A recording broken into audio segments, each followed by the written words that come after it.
একটা 17-18 বছরের ছেলের কথা, যে কোনো দিন এয়ারপোর্টে পা রাখেনি। সে হয়ে গেল প্যান এম এয়ারলাইন্সের ইন্টারন্যাশনাল পাইলট। যে কোনো দিন মেডিকেল কলেজের বারান্দা মারায়নি, সে হয়ে গেল একটা বড় হাসপাতালের চিফ ডক্টর। আর ল স্কুলে না গিয়েও সে হয়ে গেল দেশের নামকরা সরকারি আইনজীবী। শুনতে কোনো সায়েন্স ফিকশন বা রূপকথার গল্প মনে হচ্ছে, কিন্তু না বন্ধুরা। আজ আমরা কথা বলতে যাচ্ছি আমেরিকার ইতিহাসের সবচেয়ে চতুর, সবচেয়ে কম বয়সী এবং জিনিয়াস এক ঠকবাজের বাস্তব জীবনের কাহিনী নিয়ে, যে মাত্র 19 বছর বয়সের মধ্যে চেকের জালিয়াতি করে পুরো বিশ্ব কাঁপিয়ে দিয়েছিল, আর যার পেছনে হন্য হয়ে ঘুরছিল নিজে এফবিআই। হ্যাঁ, আজ আমরা এক্সপ্লেন করতে যাচ্ছি লিওনার্দো ডিপ্যাক্রিও এবং টম হ্যাঙ্কসের blockbuster masterpiece movie catch me if you can. আজ দেখব এক সাধারণ স্কুল পড়ুয়া ছেলে কিভাবে আস্ত একটা এফবিআই ডিপার্টমেন্টকে কাজকলা দেখিয়ে বছরের পর বছর কোটি কোটি টাকা উড়ালো, আর শেষ পর্যন্ত তার কপালে কি জুটলো। গল্পে রয়েছে এমন সব টুইস্ট যা আপনার মাথা ঘুরিয়ে দেবে, তাই একটু স্কিপ না করে পুরো ভিডিওটা শেষ পর্যন্ত দেখতে থাকুন। গল্পের শুরুতেই আমাদের নিয়ে যাওয়া হয় রাশিয়ার এক কনকনে ঠান্ডা কারাগারে। সেখানে বন্দী আছে ফ্র্যাঙ্ক আবাগলিন জুনিয়র নামের এক চতুর ঠকবাজ। সে নিজের বুদ্ধির জোরে পুলিশ আর প্রশাসনকে বছরের পর বছর নাচিয়েছে। ঠিক তখনই সেখানে প্রবেশ করে কার্ল নামের এক এফবিআই এজেন্ট, যে ফ্র্যাঙ্ককে আমেরিকায় ফেরত নিয়ে যাওয়ার জন্য এসেছে। কার্ল যখন ফ্র্যাঙ্কের ওপর লাগানো ধারাগুলো শোনাচ্ছিল, তখনই ফ্র্যাঙ্ক অসুস্থতার নাটক করে হাসপাতালে যাওয়ার ব্যবস্থা করে এবং পুলিশের চোখ ফাঁকি দিয়ে সেখান থেকে চম্পট দেয়। যদিও সে বেশি দূর যেতে পারেনি, পুলিশ তাকে আবারও ধরে ফেলে। আর এই বন্দিদশায় বসেই ফ্র্যাঙ্ক ফিরে যায় তার 6 বছর আগের অতীতে। ফ্ল্যাশব্যাকে দেখা যায় ফ্র্যাঙ্ক খুবই সুখী এবং ধনী একটা পরিবারে জন্মেছিল। একদিন ফ্র্যাঙ্কের বাবা তাকে একটি দামি স্যুট কিনে দেওয়ার জন্য দোকানে নিয়ে গেলে কর্মচারী মহিলা সময় শেষ বলে স্যুট দিতে মানা করে। ঠিক তখনই ফ্র্যাঙ্কের বাবা পকেট থেকে একটা সুন্দর নেকলেস বের করে জাদুকরি চাল চালে এবং মহিলাকে ইমপ্রেস করে ফেলে এবং দোকান খুলিয়ে স্যুট আদায় করে নেয়। ফ্র্যাঙ্ক দূর থেকে মানুষের মন জয় করার এই টেকনিক খুব মন দিয়ে দেখছিল, কিন্তু সুখ বেশি দিন টিকল না। ব্যবসায় বড় লস এবং ট্যাক্স ফ্রডের কারণে সরকার তার বাড়ি, গাড়ি, সম্পত্তি সবকিছু বাজেয়াপ্ত করে নেয়। কোনো ব্যাংকই তাদের লোন দিতে রাজি হচ্ছিল না। চরম অভাবের কারণে ফ্র্যাঙ্ককে একটা ছোট সরকারি স্কুলে ভর্তি করা হয়। কিন্তু প্রথম দিনেই এক উস্কো খুস্কো ছেলে তার পোশাক দেখে টিটকারি মেরে বলে, তোকে দেখে তো টিচারের মতো দেখতে লাগছে। ফ্র্যাঙ্ক রাগ না দেখিয়ে উল্টো ক্লাসরুমে ঢুকে নিজেকে নতুন শিক্ষক দাবি করে বসে। পুরো এক সপ্তাহ সে শিক্ষকের মতো ক্লাস নেয় এবং ওই ছেলেকে সবার সামনে চরম অপমান করে। এক সপ্তাহ পর স্কুলে এটা ছড়িয়ে পড়ে, কারণ সে পুরো ক্লাসকে একটা ট্রিপে নিয়ে যাওয়ার প্ল্যান করেছিল। প্রিন্সিপাল পরে এটা জানতে পেরে তার বাবা মাকে ডাকলে ফ্র্যাঙ্কের বাবা ছেলের এই অসামান্য চাতুরিতে মনে মনে বেশ মজাই পান। এরই মধ্যে ফ্র্যাঙ্ক একদিন ঘরে ফিরে দেখে তার মা অন্য একটা পুরুষের সাথে পরকীয়ায় লিপ্ত, যে লোকটি আসলে তার বাবারই সহকর্মী। তার মা তাকে মুখ বন্ধ রাখার জন্য কিছু টাকা ঘুষও দেয়। ফ্র্যাঙ্কের বাবার এই দশা দেখে তার মাও পোল্টি নিয়ে নেয় এবং তার বাবাকে ডিভোর্স দিয়ে দেয়। এতে ফ্র্যাঙ্ক একদম স্তব্ধ হয়ে যায়। তাদের আগের হাসি খুশি ফ্যামিলি এখন ধ্বংসের পথে। তার মা বাবার ডিভোর্স হয়ে যাওয়ার কারণে লয়ার ফ্র্যাঙ্ককে জিজ্ঞাসা করে যে সে কার সাথে থাকতে চায়। নিজের সুখের পরিবারকে এভাবে ভেঙে যেতে দেখে ফ্র্যাঙ্ক সহ্য করতে পারে না। সে কোনো উত্তর না দিয়ে ঘর থেকে দৌড়ে পালিয়ে যায় অন্য একটা অচেনা শহরে। তার পকেটে তখন ছিল তার বাবার দেওয়া সেই একটা চেক বই, যেটা তার বাবা তাকে জন্মদিনের দিন দিয়েছিল। সে বিভিন্ন হোটেলে ভুয়া চেক কেটে বিল দিতে শুরু করে, কিন্তু অ্যাকাউন্ট থেকে চেক বাউন্স করতে শুরু করলে হোটেলওয়ালারা তাকে বের করে দেয়। তখনই ফ্র্যাঙ্কের মাথায় আসে এক মাস্টার প্ল্যান। তখন যেহেতু ডিজিটাল ভেরিফিকেশন ছিল না, তাই সে ভাবলো চেকের ভেতরের তথ্যগুলো বদলে জালিয়াতি শুরু করলে কেমন হয়। সে চেকের নাম, তারিখ পরিবর্তন করে ফ্রড করা শুরু করে, কিন্তু তার এই জালিয়াতি বেশি দিন টেকে না। একদিন ফ্র্যাঙ্ক দেখে প্যান এম এয়ারলাইন্সের পাইলটকে, সবাই তাকে হিরোর মতো সম্মান করছে। ব্যাস, পেয়ে গেল রাস্তা। সে একটা ভুয়া রিপোর্টার সেজে ইন্টারভিউ নেওয়ার বাহানায় পাইলটদের ইউনিফর্ম, আইডি কার্ড আর তাদের জীবনযাত্রার সব গোপন তথ্য জেনে নেয়। এরপর চাতুরি করে এয়ারলাইন্সের কস্টিউম ডিপার্টমেন্ট থেকে নিজের জন্য একটা চমৎকার পাইলটের ইউনিফর্ম বানিয়ে নেয়। এখন ফ্র্যাঙ্ক প্যান এম এয়ারলাইন্সের একজন হ্যান্ডসাম পাইলট। এই পোশাকে সে যখনই কোনো ব্যাংকে ভুয়া চেক ক্যাশ করতে যেত, সবাই তাকে স্যার স্যার বলে খাতির করত এবং চোখের পলকে লাখ লাখ টাকার চেক ক্যাশ করে দিত। সে খেলনার প্লেনের লোগো তুলে এনে কেমিক্যালের সাহায্যে আসল চেকের ওপর বসিয়ে নিখুঁত চেক বানিয়ে কোটি কোটি টাকা উড়াতে লাগলো। সবাই ভাবতো ফ্র্যাঙ্কের বয়স অনেক বেশি, কেউ বুঝতেই পারেনি যে সে একটা বাচ্চা ছেলে। পাইলটের ভেগ ধরে ফ্র্যাঙ্ক এবার নেমে পড়ে চেক জালিয়াতির আসল রহস্য উদ্ঘাটনে। সে ফ্রন্ট ডেস্কে গিয়ে ব্যাংকের কর্মচারীদের সাথে ফ্লার্ট করে চেকের নিখুঁত সব তথ্য বের করতে শুরু করে। ফ্র্যাঙ্ক জানতে পারে সাধারণ পার্সোনাল চেকের লিমিট মাত্র $100, কিন্তু সে যদি পেরোল চেক ব্যবহার করে তবে এক চেকে $300 পর্যন্ত হাতিয়ে নেওয়া সম্ভব। ফ্র্যাঙ্ক প্যান আম এয়ারলাইন্সের ভুয়া সিল বানিয়ে চেকের ওপর বসিয়ে দেয়, যাতে সবাই ভাবে এই চেক স্বয়ং এয়ারলাইন্স কোম্পানি স্পন্সর করেছে। আর ব্যাংক অফিসাররা কিছু বোঝার আগেই সে নিজের মিষ্টি কথায় তাদের এমনভাবে ভুলিয়ে রাখত যে কেউ চেকের দিকে তাকানোর সুযোগই পেত না। সে চালাকি করে চেকের নিচের MICR নাম্বার বদলে দিত। এর ফলে চেকটি ভেরিফিকেশনের জন্য ভুল ব্রাঞ্চে চলে যেত এবং আসল জালিয়াতি ধরা পড়তে পড়তে প্রায় 14 দিনের মতো সময় লেগে যেত। আর এই 14 দিনের ভেতরেই আমাদের চতুর ফ্র্যাঙ্ক লাখ লাখ টাকা পকেটে পুরে নিজের জায়গা বদলে অন্য শহরে যাওয়ার প্ল্যান করত। এদিকে এই জালিয়াতি রুখতে মাঠে নেমে পড়ে FBI এজেন্ট কার্ল। চেকের সূত্র ধরে ধরে কার্ল অবশেষে একটা হোটেলে গিয়ে পৌঁছায় এবং জানতে পারে ফ্র্যাঙ্ক এখনো এই হোটেলেই আছে। কার্ল একদম ফিল্মি স্টাইলে বন্দুক উঠিয়ে ফ্র্যাঙ্কের রুমে ঢুকে পড়ে এবং ওয়াশরুম থেকে বের হওয়া ফ্র্যাঙ্ককে সারেন্ডার করতে বলে। কিন্তু ফ্র্যাঙ্ক একটুও না ঘাবড়ে উল্টো নিজেকে সিক্রেট সার্ভিসের এজেন্ট দাবি করে বসে। সে অত্যন্ত আত্মবিশ্বাসের সাথে কার্লকে বোঝায় যে সেও এই অপরাধীকে ধরতেই এখানে এসেছে। এমনকি জানালার বাইরে ইশারা করে বলে, ওই দেখো, আমার লোক আসল ফ্রস্টারকে ধরে ফেলেছে। কার্ল বাইরে তাকিয়ে একজনকে গাড়িতে উঠতে দেখে ফ্র্যাঙ্কের কথা পুরোপুরি বিশ্বাস করে ফেলে। কার্ল যখন তার ID কার্ড দেখতে চায়, ফ্র্যাঙ্ক নিজের পুরো মানিব্যাগটাই কার্লের হাতে ধরিয়ে দেয় আর বলে, আমি প্রমাণগুলো নিজে গাড়িতে রেখে আসছি। কার্ল এতটাই বোকা বনে যায় যে ফ্র্যাঙ্ক চলে যাওয়ার বেশ কিছুক্ষণ পর যখন সে মানিব্যাগটা খোলে, দেখে ভেতরে কোনো ID কার্ডই নেই। এভাবেই একদম সামনাসামনি থাকার পরেও কার্লকে কাজকলা দেখিয়ে চম্পট দেয় ফ্র্যাঙ্ক।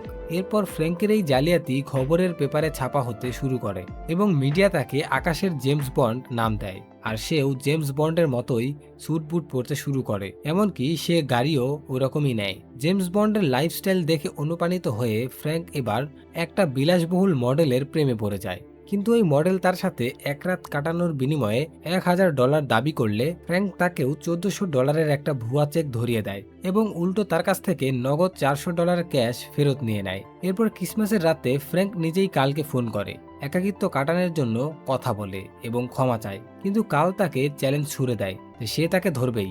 পরে কার্ল এক রেস্টুরেন্টে জানতে পারে যে ফ্র্যাঙ্ক যে ব্যারি অ্যালেন নামটি ব্যবহার করছিল সেটি আসলে কমিক বইয়ের ফ্ল্যাশ ক্যারেক্টারের একটা নাম ছিল।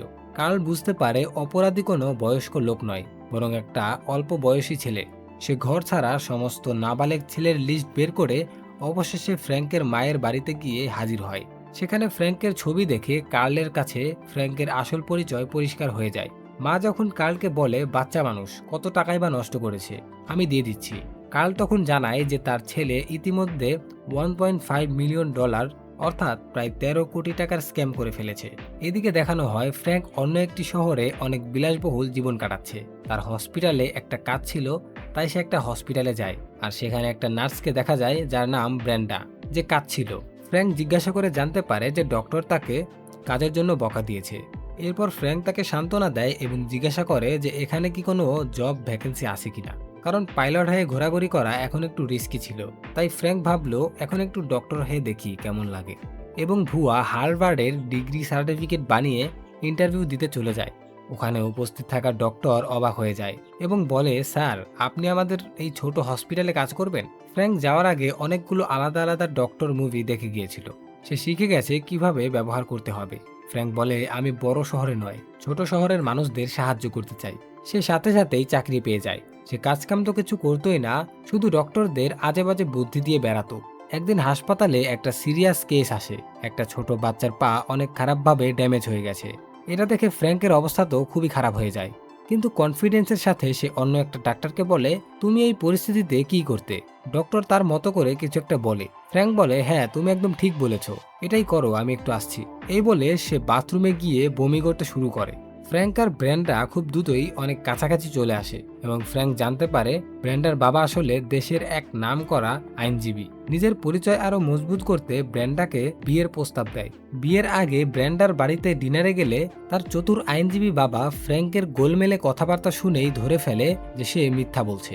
তখন ফ্র্যাঙ্ক আবেগের চাল চেলে আংশিক সত্য স্বীকার করে বলে যে সে আসলে কোনো পাইলট বা ডক্টর নয়, সে ব্রেন্ডাকে পাগলের মতো ভালোবাসেই বলেই এই মিথ্যা পরিচয় দিয়েছে।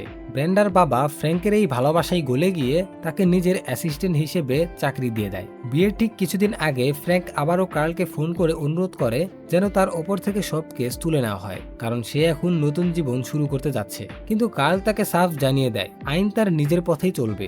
কার্ল যখন ফ্র্যাঙ্ককে সাফ জানিয়ে দেয় যে আইন তার নিজের পথেই চলবে, তখন ফ্র্যাঙ্ক রেগে গিয়ে বলে সে তাকে কখনোই ধরতে পারবে না। কার্ল তখন তার অফিসারদের নির্দেশ দেয় শহরের সমস্ত বিয়ের বিজ্ঞাপনের ওপর নজর রাখতে, আর এভাবেই কার্ল তার টিম নিয়ে সোজা গিয়ে হাজির হয় ব্র্যান্ডার বাড়িতে, যেখানে ফ্র্যাঙ্কের বিয়ের আয়োজন চলছিল। কার্লকে আসতে দেখে ফ্র্যাঙ্ক ব্র্যান্ডাকে তার উপর বিশ্বাস রাখতে বলে এবং 2 দিন পর এয়ারপোর্টে দেখা করার কথা বলে সেখান থেকে আবারও পালিয়ে যায়। 2 দিন পর ফ্র্যাঙ্ক যখন এয়ারপোর্টে পৌঁছায়, সে দেখে পুরো এয়ারপোর্ট পুলিশে ছেয়ে গেছে এবং ব্র্যান্ডার চারপাশেও সাদা পোশাকে পুলিশ উৎপেতে বসে আছে। কিন্তু ফ্র্যাঙ্ক তো দমবার পাত্র নয়। সে তার চতুর বুদ্ধি খাটিয়ে একটা পাইলট ট্রেনিং ইনস্টিটিউটে গিয়ে ঘোষণা করে যে সে প্যান অ্যাম এয়ারলাইন্স থেকে এসেছে এবং ফ্লাইটের জন্য তার 8 জন এয়ার হোস্টেস প্রয়োজন। ব্যাস, সে 8 জন সুন্দরী মেয়েকে সিলেক্ট করে ইউনিফর্ম পরিয়ে তাদের সাথে নিয়ে এয়ারপোর্টে ঢোকে। এয়ারপোর্টে থাকা সাধারণ মানুষ থেকে শুরু করে পুলিশ অফিসাররা পর্যন্ত যখন ওই সুন্দরী মেয়ে দেখতে ব্যস্ত, ফ্র্যাঙ্ক তখন তাদের পেছনে লুকিয়ে চাতুরির সাথে সিকিউরিটি পার হয়ে প্লেনে উঠে পড়ে। কাল খবর পায় যে এক পাইলট বাইরে গাড়িতে বসে আছে, কিন্তু পুলিশ সেখানে গিয়ে দেখে ফ্র্যাঙ্ক অন্য একটা ছেলেকে $100 দিয়ে পাইলট সাজিয়ে বসিয়ে রেখেছিল। এই ঘটনার 6 মাস পর স্পেনেও ঠিক একই রকম চেক জালিয়াতির ঘটনা হতে শুরু করে। কাল বুঝতে পারে এটা ফ্র্যাঙ্কেরই কাজ।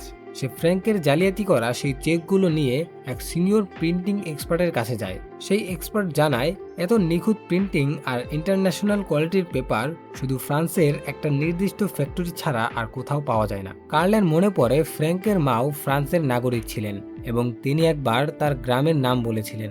কার্ল আর দেরি না করে সোজা ফ্রান্সে ফ্র্যাঙ্কের মায়ের সেই গ্রামের প্রিন্টিং মিলে গিয়ে হাজির হয় এবং অবশেষে ফ্র্যাঙ্ককে হাতে নাতে ধরে ফেলে। কার্ল তাকে বোঝায় যে বাইরে ফ্রেঞ্চ পুলিশ তাকে দেখা মাত্রই গুলি করার জন্য প্রস্তুত, তাই স্যারেন্ডার করাই একমাত্র পথ। অবশেষে ফ্র্যাঙ্ক স্যারেন্ডার করে এবং ফ্রেঞ্চ পুলিশ তাকে নিজেদের হেফাজতে নেয়। কার্ল ফ্র্যাঙ্ককে কথা দিয়েছিল যে সে তাকে আমেরিকার জেলে ফিরিয়ে নিয়ে আসবে। এখন কাহিনী আবার বর্তমানে ফিরে আসে। তারা যখন ফ্লাইটে করে আমেরিকায় ফিরছিল, ফ্র্যাঙ্ক কার্লকে বলে সে তার বাবার সাথে কথা বলতে চায়। তখন কার্ল একটু গম্ভীর আওয়াজে তাকে জানায় যে তার বাবা আর বেঁচে নেই। এই খবর শুনে ফ্র্যাঙ্ক মানসিকভাবে ভেঙে পড়ে এবং প্লেনের টয়লেটে ঢুকে অনেক কান্নাকাটি করতে থাকে। কিন্তু অনেক সময় পার হওয়ার পরেও যখন ফ্র্যাঙ্ক আসছিল না, তখন কার্ল প্লেনের টয়লেটের দরজা ভাঙতে শুরু করে। দরজা ভাঙার পর দেখে ভেতরে ফ্র্যাঙ্ক নেই। আসলে ফ্র্যাঙ্ক সিঙ্কের স্ক্রু খুলে ল্যান্ডিং গিয়ারের ফাঁক দিয়ে রানওয়ে দিয়ে আবারও পালিয়ে যায়। সে সোজা চলে যায় তার মায়ের নতুন বাড়িতে, কিন্তু সেখানে গিয়ে ফ্র্যাঙ্ক জানালার বাইরে থেকে দেখে তার মা অন্য এক ব্যক্তির সাথে নতুন সংসার পেতে বেশ সুখেই আছে এবং তাদের একটা ছোট্ট মেয়েও রয়েছে। নিজের ভাঙা পরিবারকে জোড়া লাগানোর যে স্বপ্ন ফ্র্যাঙ্ক দেখত তা এক নিমিষেই ভেঙে চুরমার হয়ে যায়। সে একদম স্তব্ধ হয়ে দাঁড়িয়ে থাকে এবং তখনই পুলিশ এসে তাকে আবারও গ্রেফতার করে। জেলে থাকার দিনগুলোতে কার্ল প্রায়ই ফ্র্যাঙ্কের সাথে দেখা করতে আসতো এবং বিভিন্ন চেক জালিয়াতি কেস সলভ করার জন্য ফ্র্যাঙ্কের সাহায্য চাইত।